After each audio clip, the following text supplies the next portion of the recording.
Welcome to The Way I Understand It. The way I understand Sit back, relax, and enjoy your journey into the abyss. Sit back, Hope you find your way too. Buckle up. relax, and enjoy your journey into the abyss. Hope you find your way too.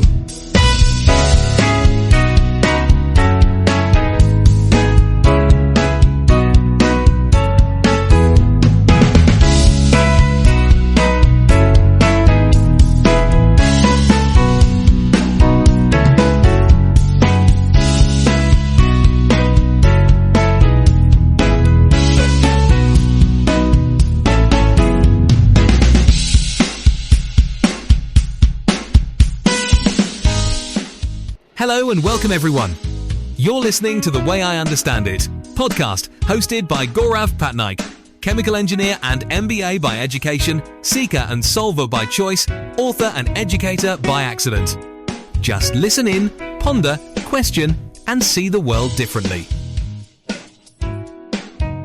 Have you ever had one of those days where you're just staring at a screen, maybe reading the same sentence over and over, and your brain feels like it's wading through treacle, that classic brain fog feeling? Or perhaps you're gearing up for a big project or cramming for exams, and that sharpness, that quick recall you really need, it just vanishes. And what about that constant background hum of stress, that feeling of being irritable, wondering why your mood is all over the place, right? When you need to be on top form. Welcome to The Way I Understand It. I am your host, Gaurav. In this podcast, we explore different ideas and topics, looking at them from various angles. The goal isn't to give you all the answers, but to help you ask better questions of experts, of doctors, of teachers, and most importantly, of yourself. It's about gathering information to make more informed decisions in your own life. Today, we're talking about something that affects us all, our brain's performance. So let's get on with it. It really makes you wonder, doesn't it? How much of our day to day performance, our ability to learn, to cope, hinges on things we barely think about, tiny microscopic things that are incredibly powerful. So, today we're going to dive into a family of micronutrients that are frankly often overlooked, the B vitamins. Our mission is to shed light on how these unsung heroes actually fuel your brain, impact your mood, and can genuinely sharpen your cognitive edge. We're going to unpack memory recall, stress management, and even a fundamental biological process called methylation. For anyone juggling demanding tasks, especially students dealing with intense academic pressure, this information could be super insightful, maybe even a bit of a game changer. Well, let's jump in then. And again, most of what I will talk about is based on my personal research and experience and should not be taken as medical advice. This is for educational and academic exploration purposes only. What's truly fascinating is that B vitamins aren't just about general good health. They are absolutely foundational to how our nerves work and how our brain functions. We're going to connect the dots today between these essential nutrients and the core biochemical stuff happening inside us. The things that govern our thoughts, our emotions, and our ability to learn. It's about understanding what lets your brain work optimally, not just giving it a vague boost, but actually optimizing the control center. So let's kick things off with the basics. What exactly are these B vitamins and why are they so critical for our brains?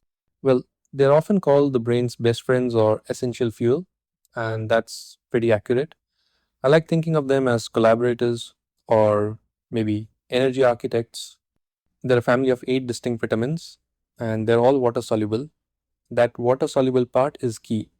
Unlike fat soluble vitamins like D or E, which your body can store in fat tissue, B vitamins mostly aren't stored in large amounts.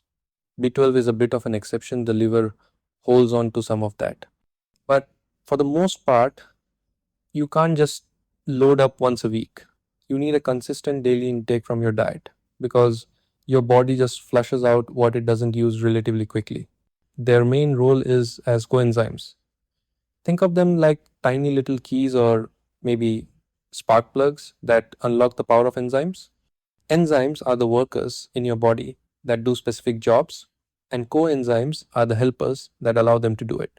And in the brain, they are unlocking some incredible jobs, generating the energy needed for every single thought, creating neurotransmitters, those chemical messengers, uh, controlling mood, focus, sleep, appetite, pretty much everything. They also protect the brain cells themselves. Without B vitamins, it's like having a high performance engine with a full tank of fuel but no spark plugs. Nothing is going to happen. That spark plug analogy really hits home, especially when you consider how hungry the brain is. It's incredibly hungry. It's only about 2% of your body weight, but it uses around 20% of your total energy, even when you're asleep. Wow, 20%, that's huge. This constant high demand just highlights why B vitamins are so indispensable for energy production. Without enough of them, even if you eat plenty of carbs or glucose, which is the brain's premium fuel, it just can't be converted efficiently into the energy your brain needs. It creates a bottleneck, slows everything down. It's it's absolutely fundamental for sustained thinking and focus. So that lays the groundwork for why they are essential, but it's a family of eight. Let's zoom in on some of the specific players because each one has its own kind of superpower for the brain, and this is where it gets even more detailed and interesting. Because for many of these vitamins, there are different forms available, and which form you take can make a big difference. First up, vitamin B1 or thiamine. It's the energy generator. It's fundamental for taking glucose, that brain fuel, and converting it into usable energy. Uh, but there's a catch with standard thiamine. It's water soluble, and our bodies aren't always great at absorbing it, especially at higher doses. This is where another form comes into play, benfortmin. Benfortmin is a synthetic fat soluble version of thiamine. Because it's fat soluble, it can pass through cell membranes much more easily and build up to higher, more therapeutic concentrations inside cells, especially nerve cells. You see, this is why you'll often see benfortmin used in studies for conditions like diabetic neuropathy because it's so much better at reaching the tissues that need protection from high blood sugar damage. The need for B1 is no joke. When someone is severely deficient, the consequences are devastating. We see conditions like beriberi or Wernicke-Korsakoff syndrome, which often affects chronic alcoholics. Those involve severe confusion, major memory loss, even muscle weakness. It really shows how vital B1 is just for basic brain function, for survival even. Scary stuff. But luckily you can get it from fairly common foods. Thankfully, whole grains, pork, fish, nuts, seeds, beans, and peas, it's reasonably available if you're eating a varied diet. Let's talk a bit about choline. Have you ever heard of choline? It's often overshadowed by the more famous B vitamins, but this nutrient is essential for your brain and body. Choline is the building block of acetylcholine, the neurotransmitter responsible for focus, memory, and mental alertness. It's what your brain uses to form and strengthen neural connections, especially when you're trying to learn or remember something. Low choline, think brain fog, poor recall, and difficulty staying mentally sharp. Without enough choline, focus, learning, and even mood can start to slip. But that's just the start. Choline also helps build myelin, the protective sheath around neurons that speeds up how fast your brain processes information. And during fetal development, adequate choline intake is linked to better cognitive outcomes and memory performance in children. This is based on research from studies at Cornell and other institutions showing enhanced information processing in infants whose mothers had higher choline intake during pregnancy. What's interesting is that choline's metabolism needs vitamin B2 or riboflavin to work smoothly. B2 helps activate the enzymes that convert choline into compounds your brain and liver depend on. So, even if you eat choline rich foods like eggs or soy, a B2 deficiency can slow the whole system down. It's a reminder that brain nutrition isn't just about isolated nutrients, it's about how they work together. Though it used to be called vitamin B4, uh, it's now officially known as an essential nutrient. Not quite a vitamin, but just as critical. Functionally, choline behaves a lot like a B vitamin. It's water soluble, essential for brain function, methylation, liver detox, and even for building cell membranes. In fact, it was once known as vitamin B4, but here's why it's not officially considered a B vitamin anymore. By definition, a vitamin is something your body can't produce in sufficient quantities on its own. So it has to come from food. Choline almost fits that bill. The human body can synthesize small amounts of choline in the liver via the PEMT pathway, phosphatidylethanolamin N-methyl transferase. Quite a mouthful, that one. Because of this endogenous synthesis, choline didn't meet the strict definition of a vitamin in the traditional sense. The body can make a small amount of it in the liver through the PMT pathway, but especially during times of stress, pregnancy, or rapid brain development, uh, that amount is nowhere near enough. So today, choline is classified as a essential nutrient, not a vitamin. But make no mistake, it plays a crucial role in everything from neurotransmitter production, uh, like acetylcholine, which supports memory and attention, liver function, and even fetal brain development. Next up, vitamin B6, also known as pyridoxine, the neurotransmitter architect. B6 is what's called a rate limiting cofactor. Basically, it's essential for the production line of key neurotransmitters. It's a bottleneck. If you don't have enough B6, the whole process slows down. And just like with B1, the form matters here too. The most common form in supplements is pyridoxine HCl, but your body can't use it as is. It has to convert it into the active form, which is called pyridoxal 5-phosphate or P5P. For most people, this conversion is fine, but for some, due to genetic factors or liver issues, this process is inefficient. Taking P5P directly bypasses this step.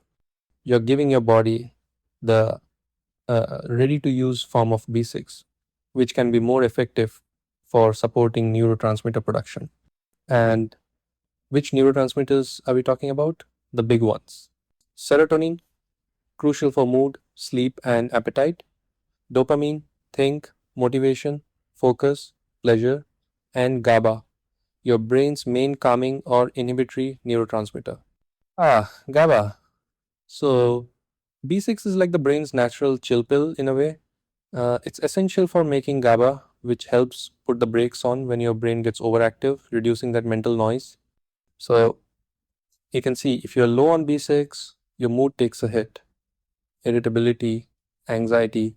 It's a direct disruption in brain chemistry.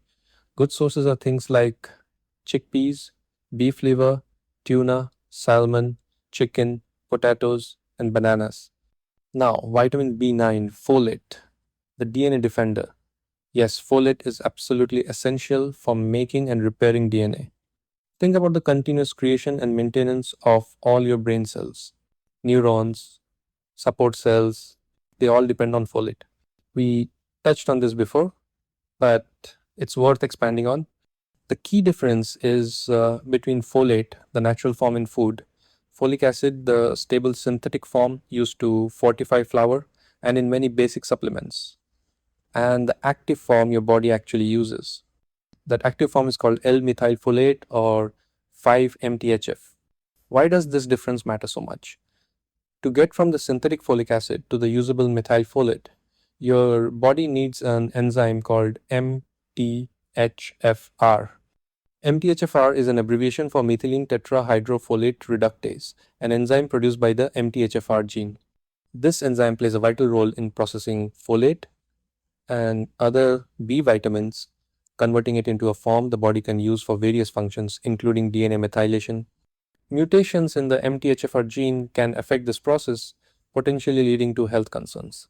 What happens is that some people have a common genetic variation that makes this enzyme less efficient. For them, taking folic acid is like putting the wrong key in a lock. Yeah, the conversion just doesn't happen well. MTHFR gene variants are relatively common in the population. It is common, but that does not mean it is not bad for you. It could give rise to elevated homocysteine, a risk factor for cardiovascular disease and blood clots. Neuropathy and mood problems are also something that could be a potential problem. I will cover neuropathy in this episode, and more on the mood problems in another episode when we talk about neurotransmitter or methylation. We will touch upon methylation to give you some sense of how critical these B vitamins are for our mental health. I have not really checked if I have this specific mutation, but I supplement with folates anyway. The impact of these mutations varies greatly from person to person, and not all individuals with mutations experience adverse health effects. The mutations are typically inherited, as in they are passed down from parents to children. You could get something like a 23andMe that's available in your city and get an idea whether you have this specific gene mutation or any gene mutation for that matter. Could be very important in cases where some people are more prone to cancer or other diseases because of their genetics or mutations. Anyway, in my case, by taking methylfolate directly, I'm basically bypassing that entire problematic conversion step and giving my brain the exact form it needs to support neurotransmitter production and the methylation cycle. I could feel a change and improvement in brain fog and sleeping. And for me, this is a prime example of how personalized nutrition can be incredibly important. And food sources for natural folate, lots of greens. Leafy greens like spinach and kale are packed with it. Also, broccoli, beans, lentils, avocados, and asparagus. And finally, the one everyone hears about for brain health, vitamin B12, cobalamin, the myelin maestro. Arguably one of the most critical elements for long term brain health. Its main job is making and maintaining the myelin sheath. That's the insulation around nerve fibers. I'm sure you would have read about in high school biology. It is a protective layer, like you have plastic coating on an electrical wire, or uh, like the coating on a high speed internet cable.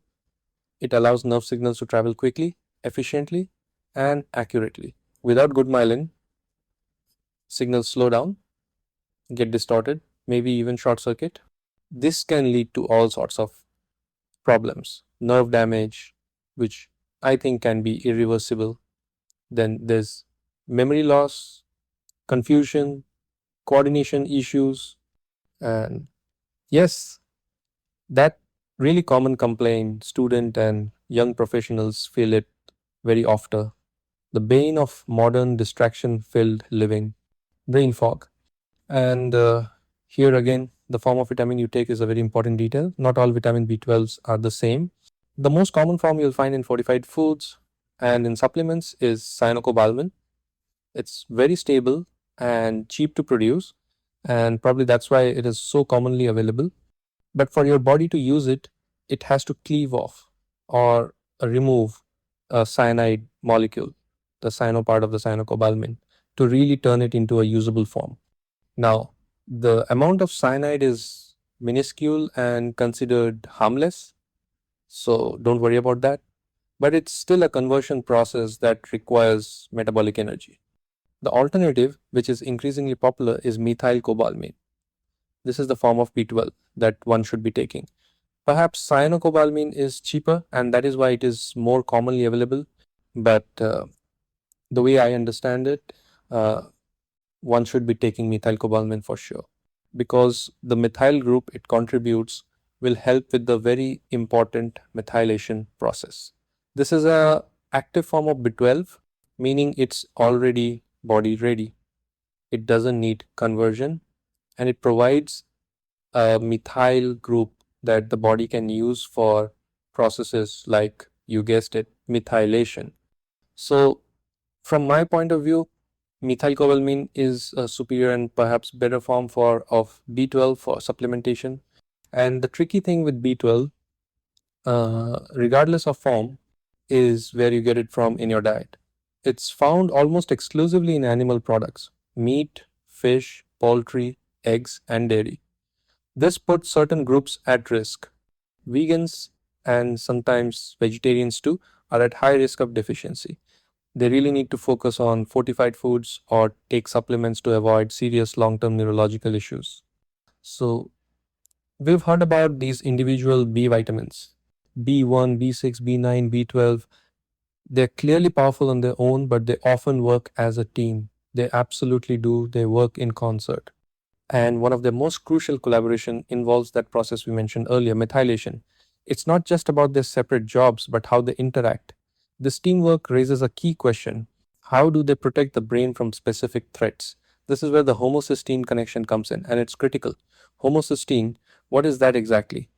It's an amino acid, a natural byproduct of metabolism. Everyone makes it. But the problem arises when levels get too high. High homocysteine is a well established risk factor for cognitive decline, dementia, and specifically Alzheimer's disease. Research suggests it damages blood vessels in the brain, impairing blood flow.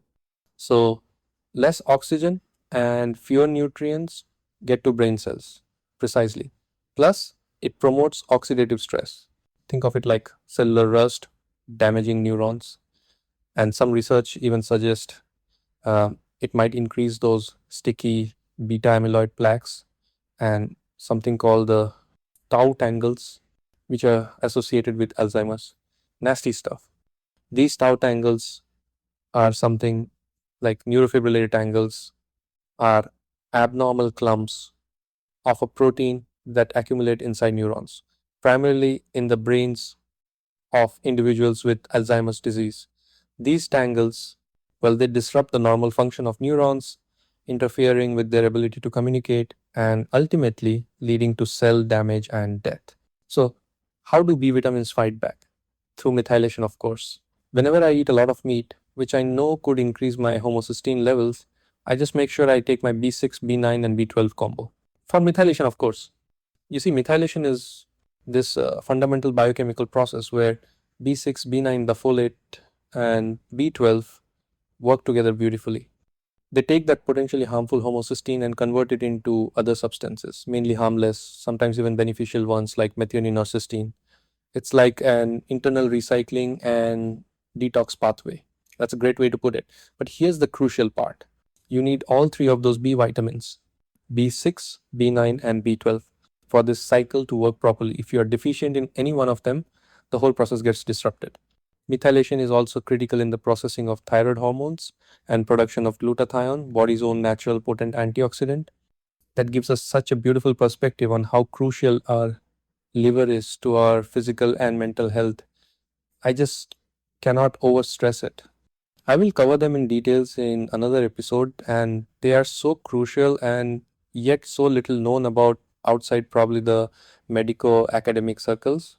It really highlights how interconnected everything is, which leads to the question, if these vitamins are so vital, why are deficiencies actually quite common, even in places where food seems abundant?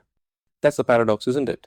It really reflects how modern life can sometimes work against our biology. It's a mix of factors. Dietary shifts are huge. Modern diets are often very high in processed foods, and processing, especially refining grains, strips out a lot of the natural B vitamins unless they're added back in through fortification. But even then, as we've discussed, it's often synthetic forms like folic acid instead of natural folate. And overall, there's just a lower intake of the really B vitamin rich whole foods. Fresh vegetables, legumes, actual whole grains. People often go for convenient but nutritionally poor options. Then there are specialized diets. We mentioned vegans and B12 deficiencies. While plant based diets have many benefits, if you're strictly vegan, you must address B12 through fortified foods or supplements. It's non negotiable for long term health. Getting older also affects things. As people age, stomach acid production often decreases. You need good stomach acid to release B12 from food so it can be absorbed. So, less acid means less B12 absorption.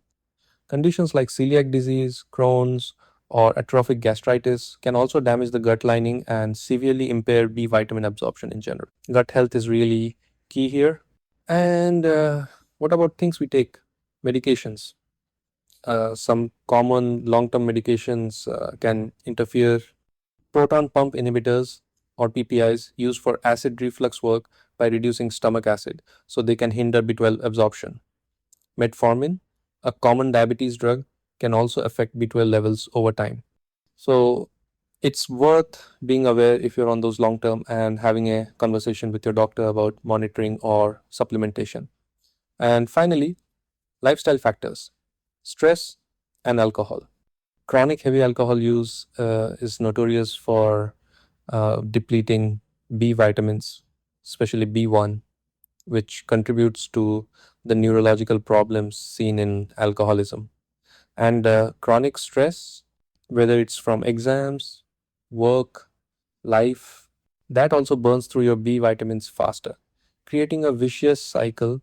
Stress uses up the nutrients needed to cope with stress, especially those involved in methylation and making those calming neurotransmitters. Okay, so there are quite a few modern pitfalls, but science is really backing up the importance of these vitamins. What does the actual research evidence look like? The evidence is strong and growing. It prompts the question, just how compelling is it? It's compelling from prevention to actually slowing progression in some cases. Let's talk about slowing brain shrinkage. That sounds pretty major. It is. The landmark study here is the VitaCog trial from Oxford University. They looked at older adults with mild cognitive impairment or MCI, often seen as a stage before Alzheimer's. They gave them a daily high dose supplement containing B6, B12, and folic acid. The results were quite striking. The B vitamin combo significantly slowed down the rate of brain atrophy, that's brain shrinkage, by an average of 30% compared to a placebo. Well, 30% is substantial. And even more impressively, in the participants who started with high homocysteine levels, the reduction in brain shrinkage was over 50%. Wow. So it directly targeted those most at risk. Exactly. And there's another fascinating layer. In people who had both high homocysteine and good levels of omega 3 fatty acids, the reduction in brain shrinkage was up to 73%.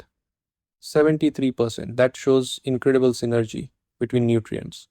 Crucially, a study showed the shrinkage slowed specifically in areas hit hardest by Alzheimer's, like the hippocampus, the memory center.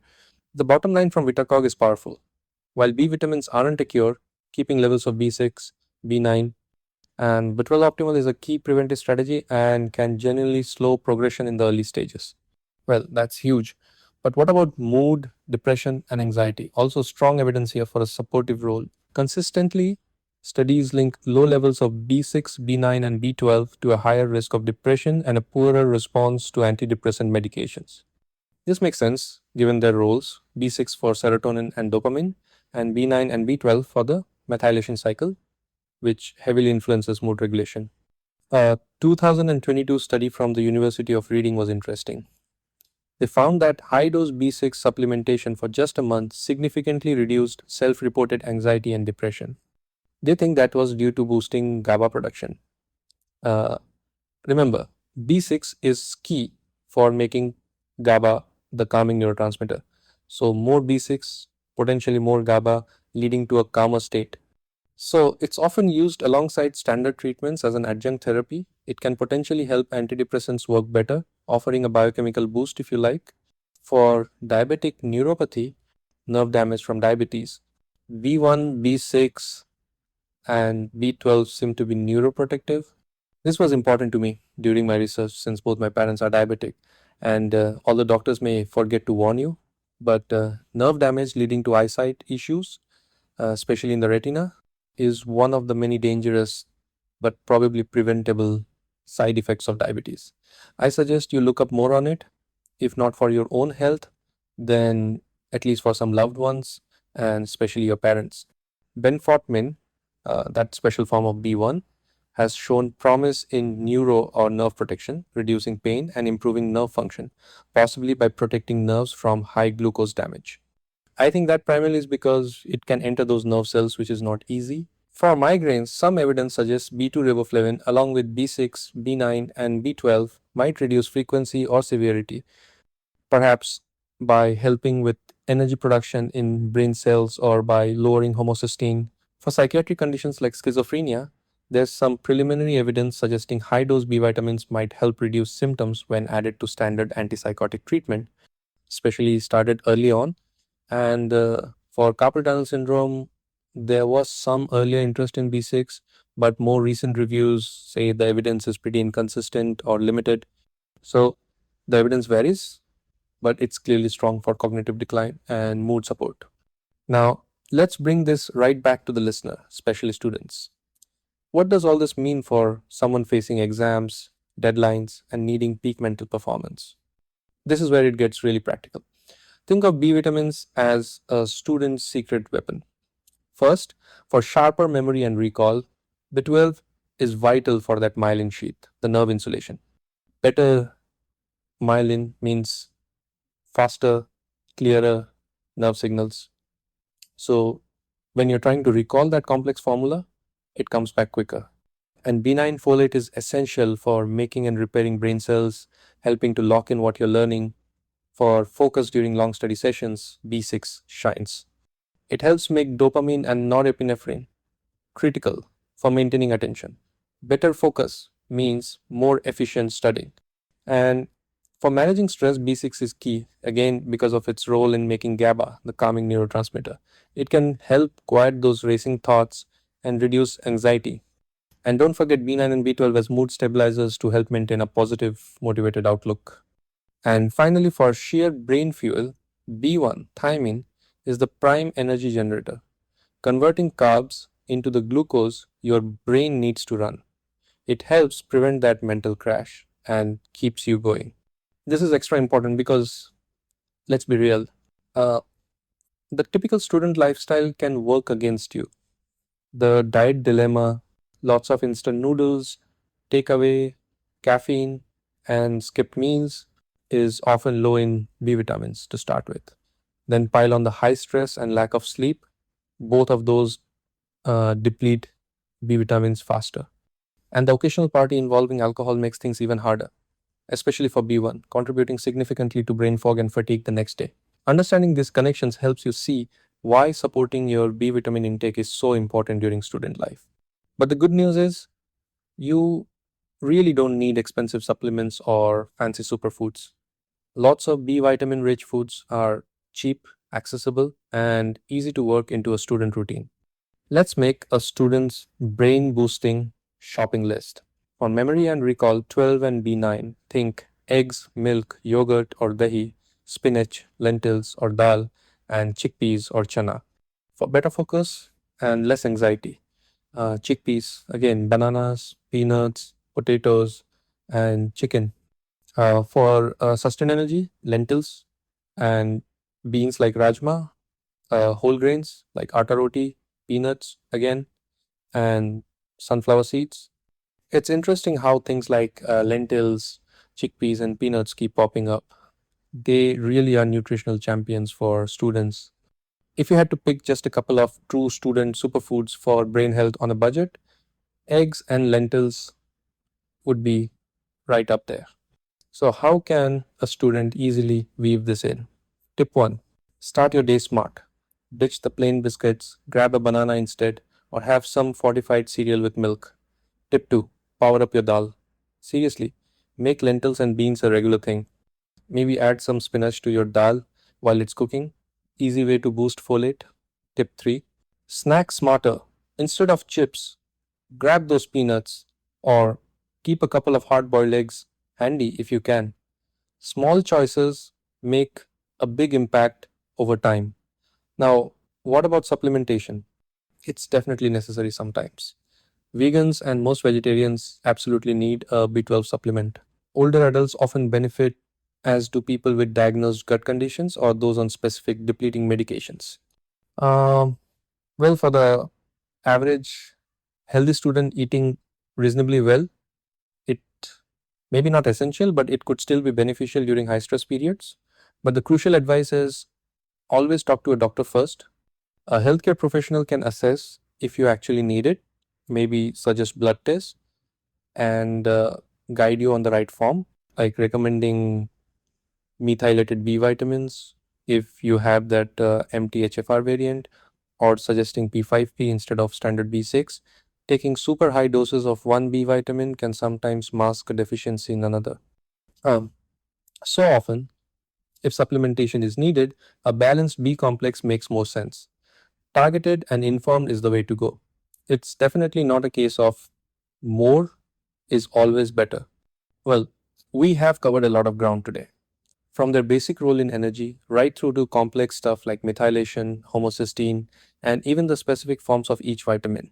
And how all of that directly links to learning, focus, memory, and managing stress. They really are unsung heroes. Which brings up a final thought, doesn't it? Knowledge is great, but it's most valuable when you actually use it. By paying attention to your B vitamin intake, you're not just vaguely eating healthier, you're making a direct strategic investment in your academic performance right now and in your long term brain health and mental well being. It's about actively empowering your brain. So, here's something to think about as we wrap up. How many other parts of your daily performance might be quietly influenced by subtle nutritional needs you haven't really considered? And what's just one small dietary change you could realistically make this week to give your brain a bit more power?